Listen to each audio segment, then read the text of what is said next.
Hola, ¿qué tal? Muy buenos días a todos. Bienvenidos a este webinar de T4Trade. Mi nombre es Carl y estoy feliz de estar con ustedes en esta mañana retadora. Isaac, bienvenido.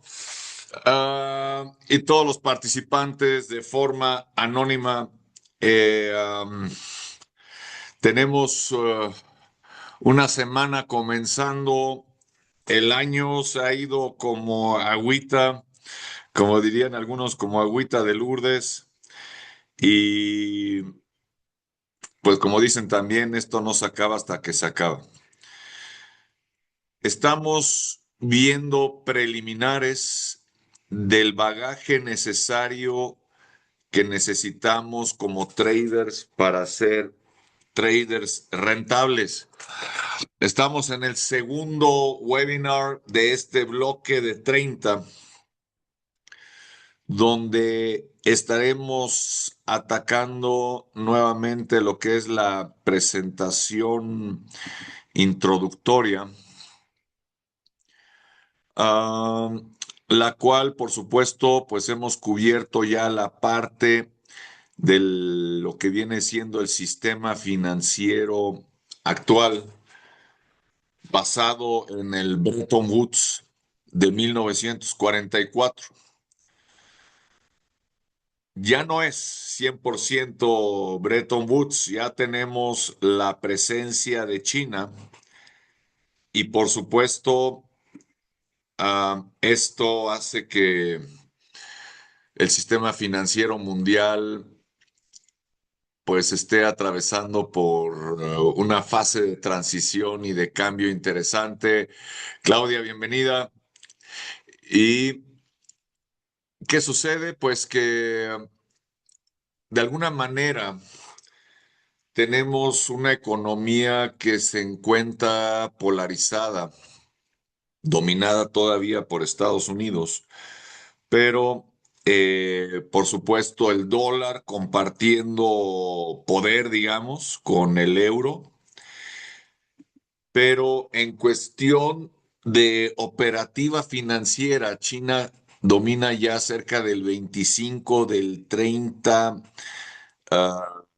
por ciento del sistema financiero mundial. ¿Qué repercusiones puede tener esto? Pues que es algo que a la larga le va a dar mucha fuerza al yuan chino. Recordemos que China tiene el plan de convertirse en la superpotencia mundial a más tardar en el 2050 y está trabajando sistemáticamente en lograrlo. Cuando hablamos de Guerra Fría, pues creo que nos tocó vivir lo que fue la confrontación entre Estados Unidos y la Unión Soviética en cuanto al potencial nuclear que todavía está presente, o sea, de alguna manera todavía tenemos una guerra fría nuclear. Ahora estamos atravesando una guerra fría informática. El otro día vi en los periódicos un encabezado que decía Guerra Fría de inteligencia artificial entre los Estados Unidos y China. Y me atrevería a decir que probablemente China vaya adelante, independientemente de la maravilla que pueda representar ChatGPT, Gemini, Grok, Cloud, Anthropic. Um, Hay tablas que te pueden decir, y esto es algo muy valioso. ¿Qué inteligencia artificial te puede ayudar en qué área? ¿Ok? Y es muy interesante. Por ejemplo, Gemini para mí es el número uno en cuestión organizacional porque conecta directamente con herramientas de Google y te puede almacenar información en segundos en Google Calendar o en el Google Keep, que viene siendo una especie de bóveda donde tú puedes guardar archivos de listas, checklists, o sea, anotaciones, ¿no? Y este experimento todavía no lo hago, pero tengo certeza de que puede funcionar. O sea, tú tienes anotado, por ejemplo, ah, el número de cliente frecuente de Aeroméxico, por dar un ejemplo. Lo tienes en Google Keep. Y entonces tú le dices, porque en ese momento pues, no te acuerdas cuál es tu número de cliente frecuente, le dices al Gemini, oye, checa en Google Keep en la lista de Aeroméxico cuál es mi número de pasajero frecuente y pásamelo. Entonces, te lo da. O sea, ese ejemplo específico todavía no lo he hecho, pero como tiene acceso, no dudo que te lo dé. O sea, entonces, ¿en qué nos ayuda? En que en lugar de que estés ahí busque y busque, te lo dices a tu secretaria, por así decirlo, o secretario, y y te lo da. Entonces,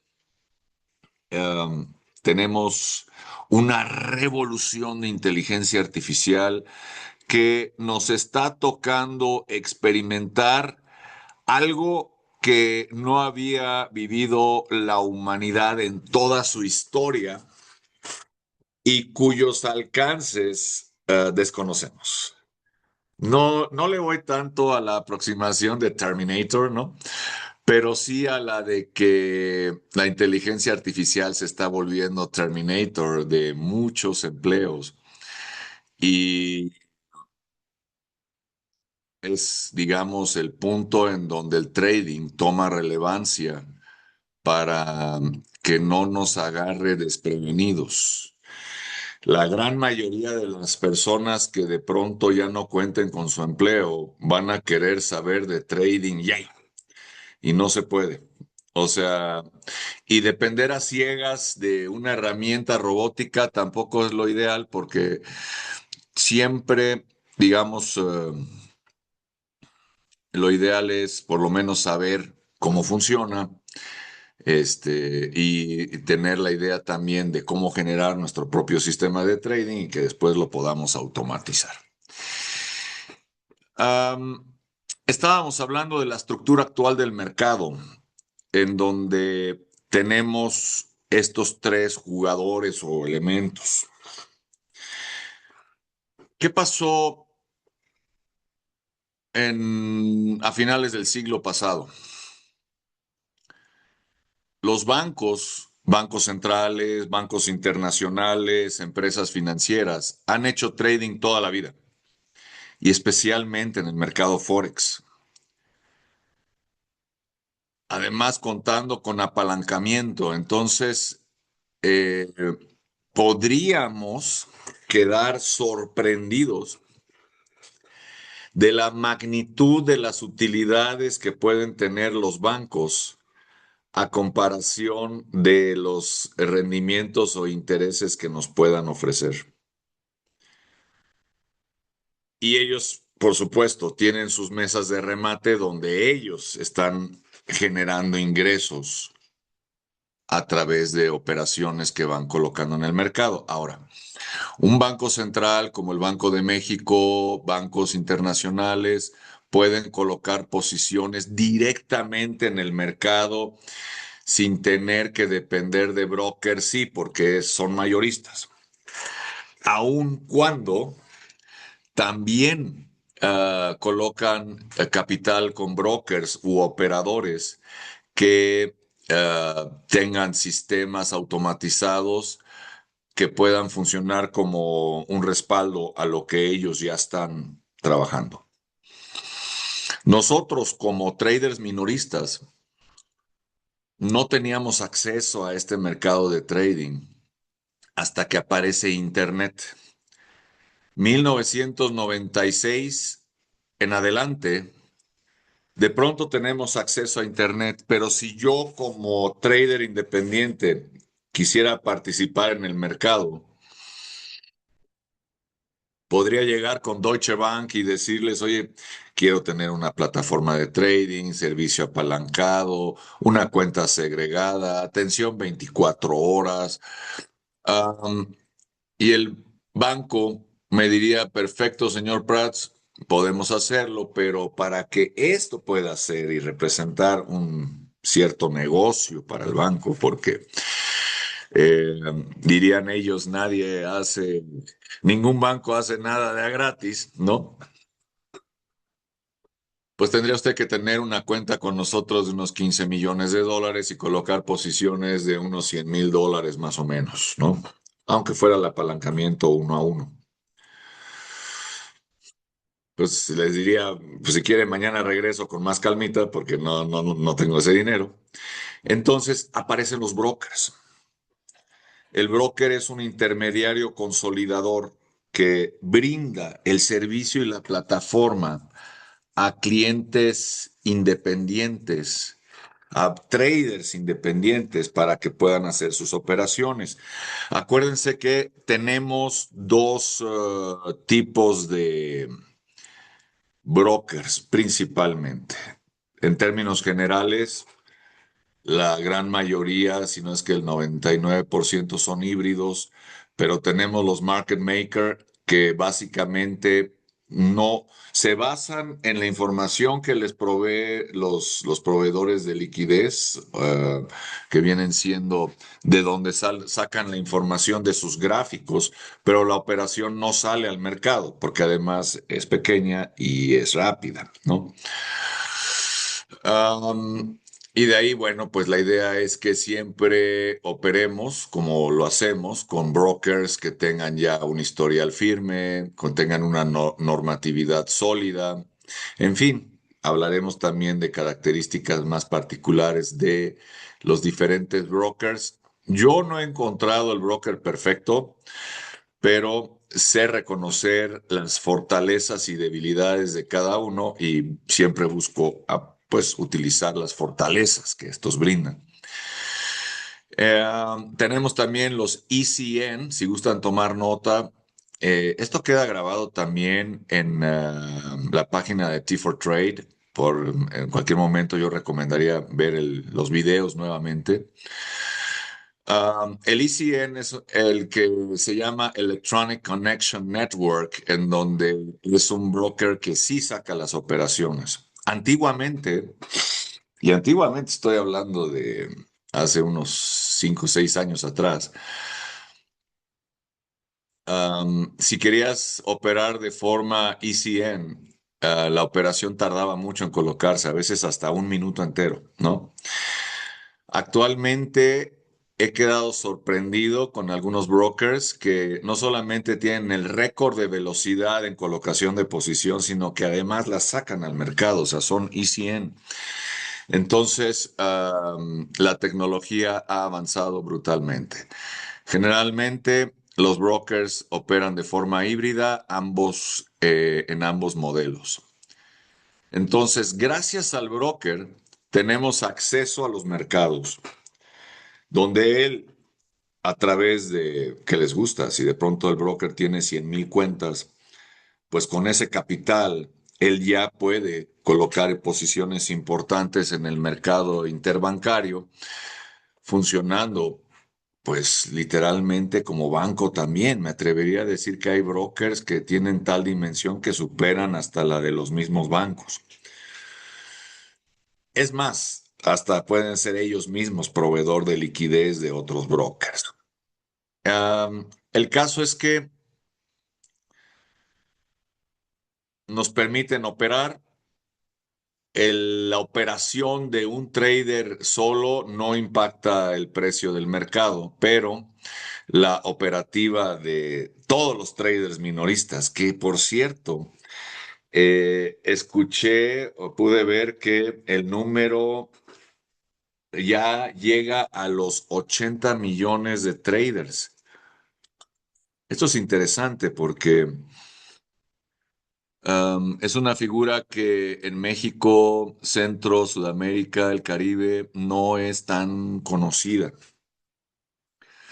pero en países como Japón, China, Arabia Saudita y Malasia, más del 50% de la población económicamente activa participa de forma directa o indirecta en los mercados, ¿ok? Y como dije, esto pues gracias al Internet. Am, si todos los traders minoristas se pusieran de acuerdo en mover el precio de algún activo, sí lo lograrían. Sí hay suficiente volumen en esos 80 millones y es maravilloso ser parte de esos 80 millones. Am, Ahora, suponiendo que la humanidad actual representa en número 8.000 millones, de los cuales creo que el 20% se lo lleva China y el otro 20% se lo lleva India.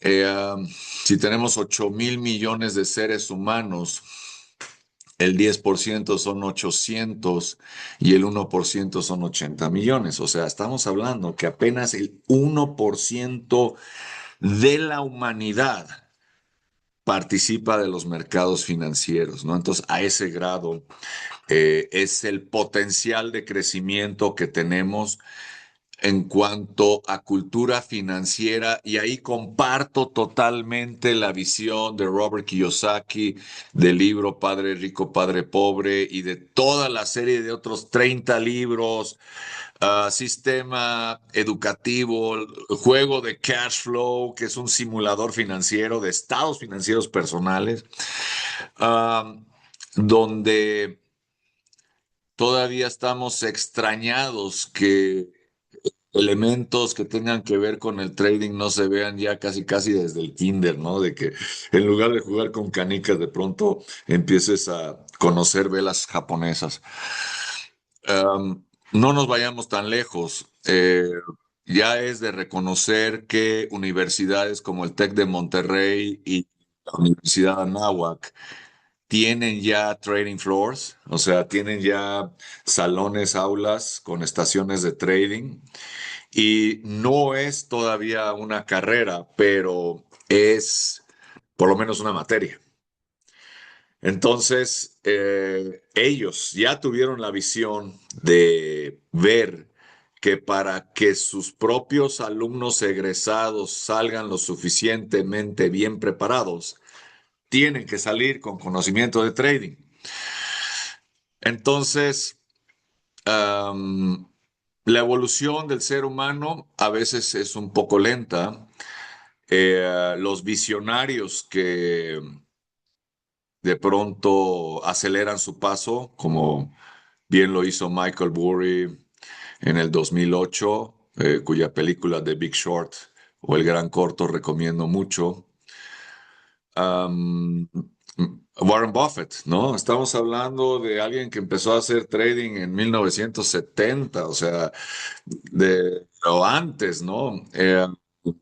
Ya tiene 92 años el señor y es uno de los hombres más ricos del mundo gracias a un sistema muy eficaz, muy eficiente de trading basado principalmente en análisis fundamental y principalmente en el mercado accionario. Acordémonos que hay cuatro mercados: el mercado accionario, el mercado de futuros, el mercado Forex, que es la especialidad de esta serie de webinars, y el mercado cripto, que de alguna manera es un submercado de Forex porque siguen siendo divisas, aunque sean digitales. Entonces, el mercado de paridades, de precio de paridades, es muy amplio.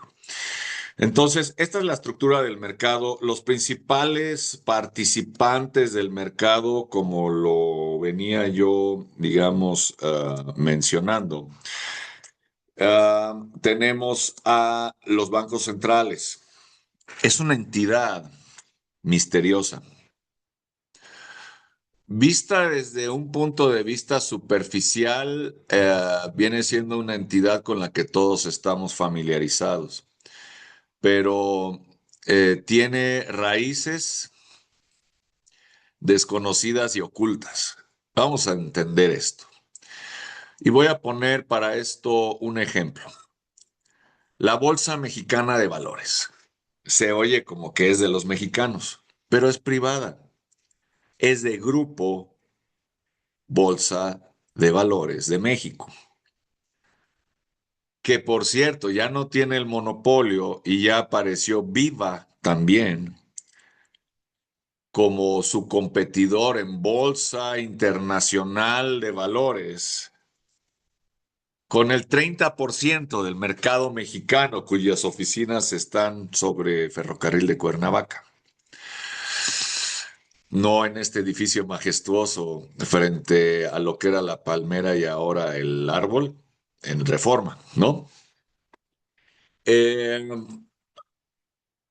es privada, es negocio. O sea, le pusieron el nombre de México, pero el- los presidentes del país no pueden, claro, a través de impuestos, si tienen, digamos, participan de las operaciones, pero no es de ellos.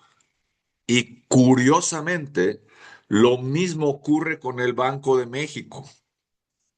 De entrada, el presidente del Banco Central, llámese Reserva Federal de los Estados Unidos, Banco de México o Banco de Inglaterra, no debería ser designado por el presidente del país porque es considerada una entidad independiente al gobierno. No es la caja chica del gobierno. O sea, no es que de pronto el presidente o la presidenta diga, oye, pues voy a agilizar el proyecto para terminarlo bien, el del Tren Maya, pues me voy a agarrar unos 100 millones de pesos ahí en el Banco de México. Cuando oímos decir que el Banco de México aumenta o disminuye la tasa de interés, es la tasa de interés con la que presta. O sea, el Banco de México, su función principal, vamos a hablar de dos. Una es prestar dinero y otra es el que tiene influencia directa en la fabricación del dinero, en el papel moneda de casa de moneda, donde se hacen los billetes nuevos, se acuñan las monedas, cosa que de forma muy rápida está empezando a quedar en el pasado a través de la digitalización, porque si hay algo que le preocupa al gobierno y eventualmente a la Secretaría de Hacienda, es el control, ¿no? Y algo de lo que se dan cuenta a nivel global estas instituciones es que el efectivo es una fuga de control, o sea, no tienen control pleno del efectivo.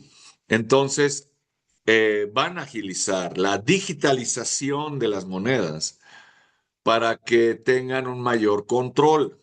O sea, si de pronto yo hago una compra en efectivo y al que le compro me dice, ah, si me pagas en efectivo no te cobro IVA. Ah, órale, me salió más barato. Y señor gobierno dice, oye, espérame, pero ahí se me está escapando lana. Entonces, ¿qué van a hacer? Lo digitalizan para que entonces todas las operaciones sean electrónicas. Y entonces, en ese momento, ya no se les escapa nada. No sé, digo, a final de cuentas, el ser humano es muy ingenioso y de pronto podría generar la capacidad de comercio a base de trueque, ¿no? Yo te cambio esto por esto y no se fiscaliza, por ejemplo. O de pronto la parte de la digitalización tiene sus bemoles porque de pronto puede decir, ah, es que mira, si lo haces a través del Mexican Peso digital, sí te voy a tener ojo, ¿no? Pero si lo haces a través del Bitcoin, a través de Bitso, nuevamente, sí hay forma de rastrear, pero ya se complica más, ¿no? Entonces, eso es lo que los frena. ¿Cuál fue la razón por la que China prohibió las criptomonedas? porque compiten con el yuan digital, que es la primera moneda institucional digital del mundo. Hay otros intentos, Jamaica es uno de ellos, pero China va muy avanzado en ese sentido. ¿Por qué? Porque China es un país donde el gobierno da rienda suelta, pero controla. O sea, te dejo hacer lo que tú quieras mientras te mantengas controladito. Si de pronto el dueño de Binance se sale del corral, lo meten tantito al bote y vuelve a salir y entonces el señor sigue siendo millonario, pero se tiene que alinear plenamente al control del gobierno. Ah, ¿Qué va a pasar a futuro? Pues vamos a estar muy al pendientes de ello. El Banco Central, entonces, no es del país, pero es el que le presta al gobierno y el que le presta a otros bancos. Es más, es la entidad que participa en el quinto mercado de valores al que nosotros como traders independientes y minoristas no tenemos acceso, que viene siendo el mercado de capitales. Cuando hablamos de mercado de capitales, son capitales chonchos. O sea, Banco de México subasta dólares todos los días a las 7 de la mañana, lo que se le llama el corto, a bancos para darles un precio preferente, pero aumenta la oferta de dólares y disminuye la oferta de pesos, con lo cual eleva el precio del peso frente al dólar. Y como es una paridad exótica, tiene influencia, no control, porque no tiene ese volumen. Para tener control total, tendría que ser el único exchange de peso en el mundo, para poderlo controlar un poco al estilo como lo hizo China en el pasado. Pero sí tiene influencia y sobre todo en momentos en los que el gobierno pudiera sentir que el valor del peso se pudiera ver amenazado, le pide entonces a San Banco de México que en lugar de 1,000 subaste unos 3,500 millones de dólares los días que hay anuncio de política monetaria para proteger el tipo bancario, el tipo de cambio del peso. ¿Quién se enteró? Nadie, pero solamente hay que sumar uno más uno. O sea, eh, vale la pena ver los periódicos, sobre todo cuando Banco de México va a dar un anuncio de política monetaria para ver el tamaño de la subasta que hace el Banco de México, sobre todo un día antes y el mero día del anuncio que generalmente es en jueves. Todo está armado por razones estratégicas, ¿no? Nunca creas que, ay, fue porque les latió. El jueves es el día de en el que lo que tú hagas, el anuncio que tú des, va a tener el menor impacto en los mercados. ¿Por qué no lo dan en viernes? Porque pues ya el viernes ya es día libre para todos, ¿no? Entonces los del Banco de México dicen, a lo mejor no, yo no quiero trabajar el viernes, vamos a trabajar mejor el jueves. Los anuncios de política monetaria del Banco de México generalmente van a ser la misma semana que el de la Reserva Federal de Estados Unidos. ¿Por qué? Porque hagan de cuenta que es como si fuera un juego de póker, ¿no? En donde, como veo, doy. O sea, dependiendo de lo que tú, Reserva Federal, hagas, entonces tomaré decisiones acorde a ello también. Suena lógico, ¿no? Y por supuesto, todo esto tiene impacto en la paridad dólar-peso. Ahora, cuando hablamos del superpeso, y esto es un espejismo del cual también tenemos que generar precaución y observarlo, digamos, con cautela. Cuando hablamos de superpeso, el 99% de la gente piensa que, pues es porque México está fregón, o sea, estamos en un auge económico brutal y no hay cosa más distante una de la otra. el superpeso hace que el peso sea caro, que el crédito se vuelva caro y eso frena el crecimiento del país. Y el mayor reto al que se están enfrentando en estos momentos los gobiernos es el de la generación de nuevos empleos. Lo acabamos de decir al inicio. Estados Unidos, para mantener una economía meramente estable, necesita generar 300,000 nuevos empleos. El último NFP de noviembre marcó 22,000. Nada. Porque si bien estamos experimentando el inicio de la cascada de los despidos masivos, ¿cómo le vas a hacer para generar nuevos empleos si las empresas están destinando esos empleos a la inteligencia artificial? Que no les cuesta, o sea, les cuesta inicialmente, por supuesto, pero ese bicho, por decirle algo, está aprendiendo solo y, y no hay que pagarle nómina, ni seguro social, ni pensión, ni aguinaldo. Entonces las empresas se fortalecen. Vi un gráfico el día de ayer, el SP 500 de Estados Unidos subiendo con un cruce brutal ya desde septiembre de este año en generación de empleo, donde van exactamente en sentido contrario. Pregunta, um, en una economía donde el desempleo comienza a subir, ¿cómo vas a poder mantener una economía estable si las personas no tienen el capital y el poder de compra? Entonces, eh, lo que están experimentando las empresas es el rebote de, ok, tengo la solución de la inteligencia artificial, pero ahora no hay quien me compre o no hay el mismo número de personas que me compren. Y entonces, ¿cómo mantengo ahora la empresa? Y entonces va a venir la pregunta de, ¿y ahora qué hago?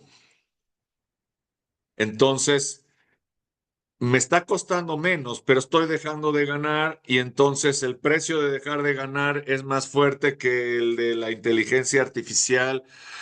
Entonces, a lo mejor tengo que recontratar personal, aunque me salga aparentemente más caro que la herramienta.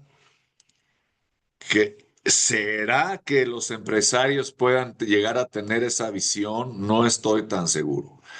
Los bancos y los bancos centrales son los jugadores principales de los mercados y le entran a todos. Originalmente nada más era Forex.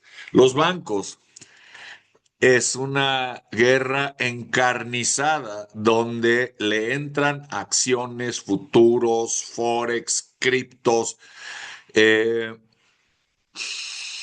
Hay mucho que vamos a aprender de las criptomonedas, ¿no? Desde que el creador del Bitcoin no se sabe ni quién es. O sea, eh, el señor Satoshi parece que su nombre está escrito por 5 empresas que generan la criptomoneda.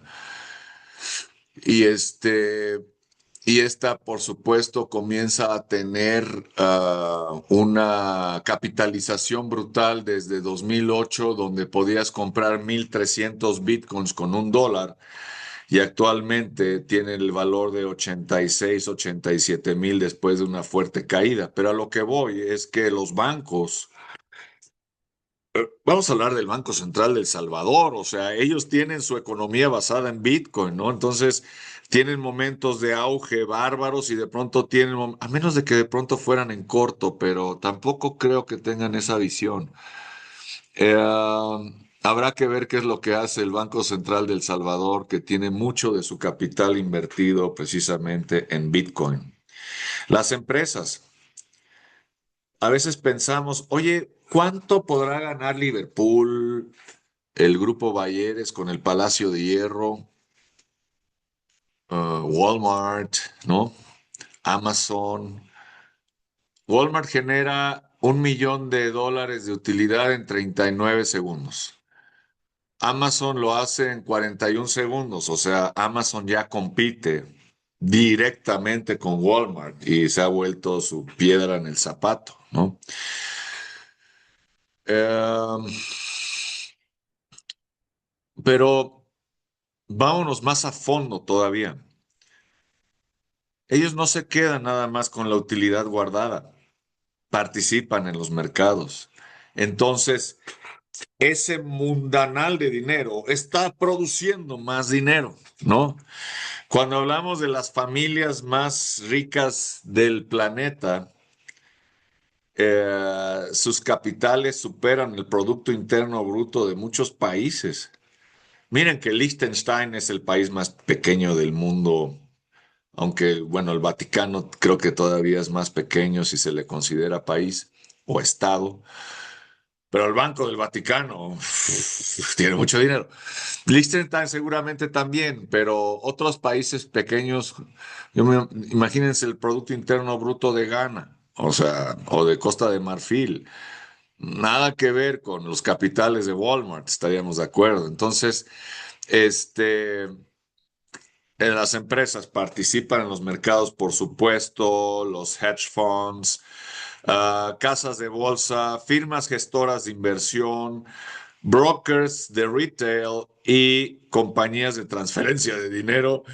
Imagínense, ¿no? Cuando dicen, oye, es que las transferencias de dinero de nuestros paisanos de Estados Unidos a México superan las entradas del país en cuestión de petróleo y ni siquiera hablemos ya de turismo.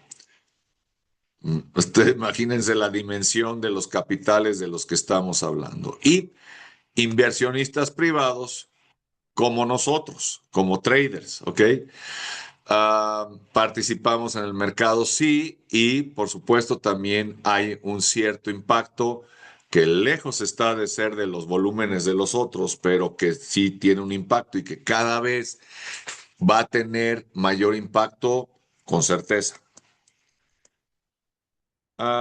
Entonces, cuando estamos hablando de Forex, no estamos en un mercado donde yo compre dólares para cambiarlos a euros.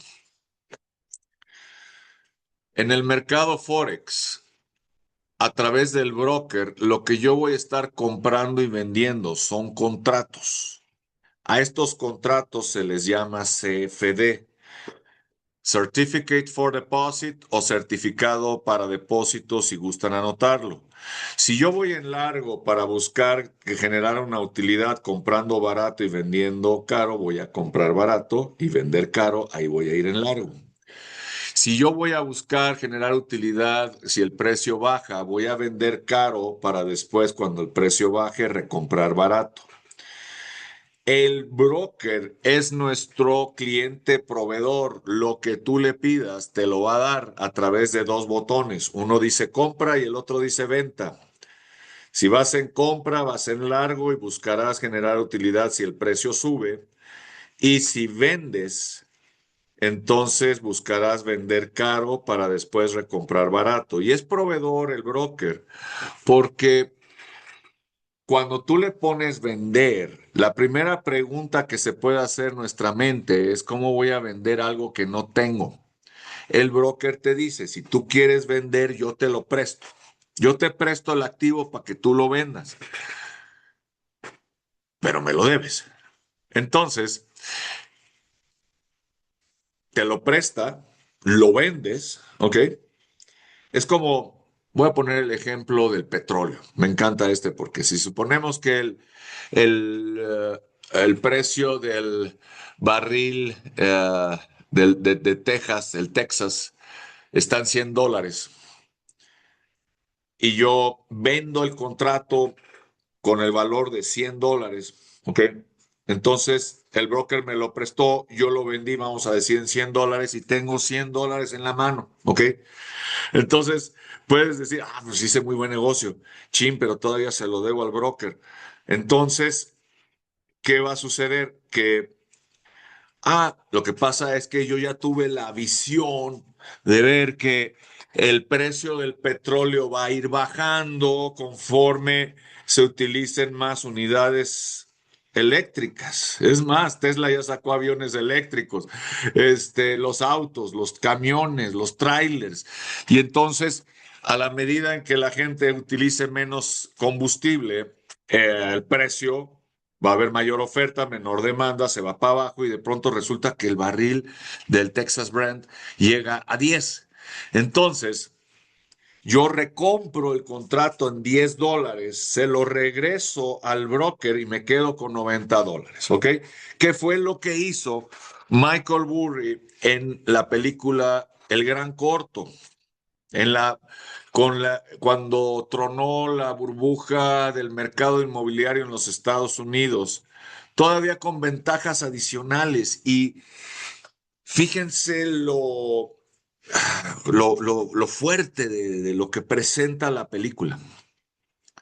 Cuando Michael Burry, entre 2007 y 2008, le pedía prestados activos a los bancos, llámese Deutsche Bank, Barclays o para el caso Lehman Brothers, que era el que probablemente él más en la mira tenía, ¿ok? Porque eran los que más estaban sacando los bonos inmobiliarios micro, que todo el capital del banco ya no lo podía sostener, ¿ok? Ah, entonces, la gente, y esto sale en la película, la gente se burlaba de él. O sea, cuando todos estaban comprando, porque efectivamente había esa vorágine de compra en ese momento, él vio que esto no se podía sostener por mucho tiempo y pidió prestado los activos para venderlos caro. Pero él todavía se los debe a los bancos, Lehman Brothers, Barclays, Deutsche Bank. Entonces, los bancos que se reían de él decían, pues yo te los presto, con la ventaja de que si el precio sigue subiendo, para cuando tú me los regreses, me los vas a tener que recomprar más caros y el banco gana. Y el que perdió fue él, ¿no? De pronto se empieza a colapsar el mercado inmobiliario en los Estados Unidos y el precio de los activos que él vendió comienza a bajar, bajar, bajar, bajar, bajar. Entonces, él no tenía prisa. Los recompró en su precio más barato y en el caso de Lehman Brothers ya ni siquiera tuvo que regresar nada porque se murió.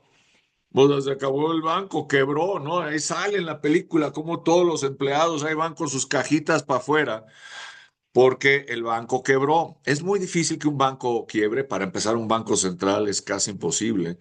Un banco tampoco, porque el impacto social que tiene la quiebra de un banco puede ser tan fuerte que el mismo gobierno apoya financieramente el banco. Pero a Lehman Brothers nadie lo salvó. Citibank sí, pero Lehman no. Entonces, el señor Michael Burry hizo una fortuna de 2.200 millones de dólares cuando el mercado inmobiliario de los Estados Unidos quebró. Algo que tenemos que tener muy en mente es que va a haber momentos de bonanza y va a haber crisis. Ambas son altamente aprovechables.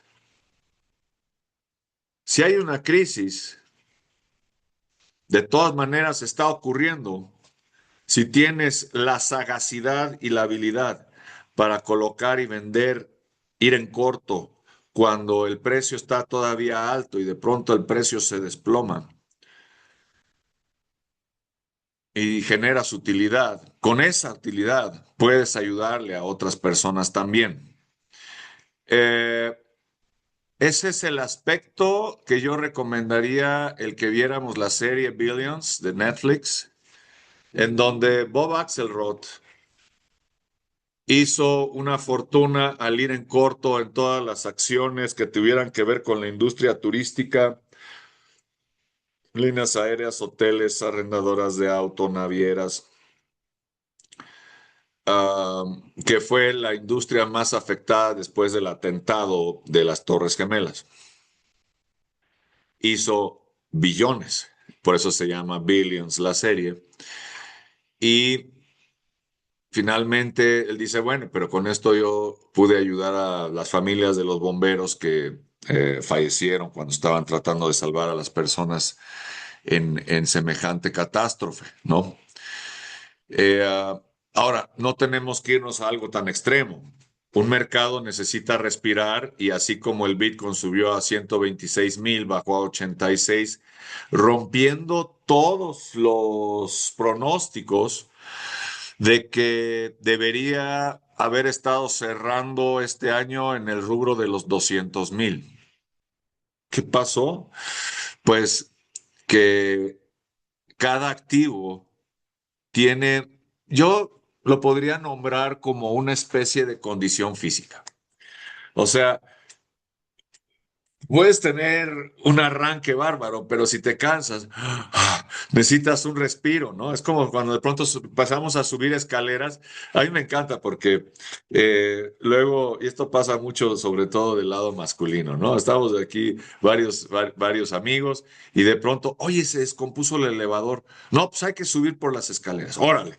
Y entonces todos empezamos con unos bríos bárbaros, ¿no? Mira, estas escaleras me hacen lo que el viento a Juárez. Y entonces llegamos al primer piso y nos volteamos a ver entre todos y está bien, ¿no? Y ahí vamos al segundo oye, no, espérate, esto ya se está poniendo. Entonces, así pasa con el Bitcoin. O sea, el Bitcoin la gente lo veía como el atleta que no, en una sola subida llega hasta 200. No, espérame. Llegó hasta 126 y se cansó tan brutalmente que está agarrando aire por los 86, donde, y esto valdría la pena hacer el análisis, pudiera darse el lugar a una buena entrada en compra cuando tengamos una señal, sobre todo si supera el nivel de 90,000. El nivel de 100,000 que era soporte ahora es resistencia.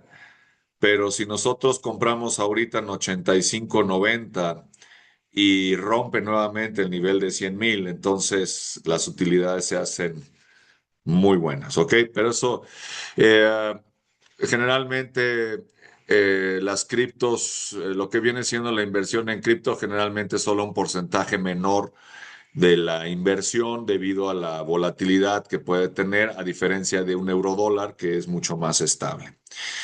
Eh, Cuando estamos analizando el precio de una paridad, que es en lo que se basa la compra o venta del contrato que hablé hace un momento, resulta que la moneda de la izquierda se conoce como moneda base y la moneda de la derecha se considera o se conoce como moneda de cotización.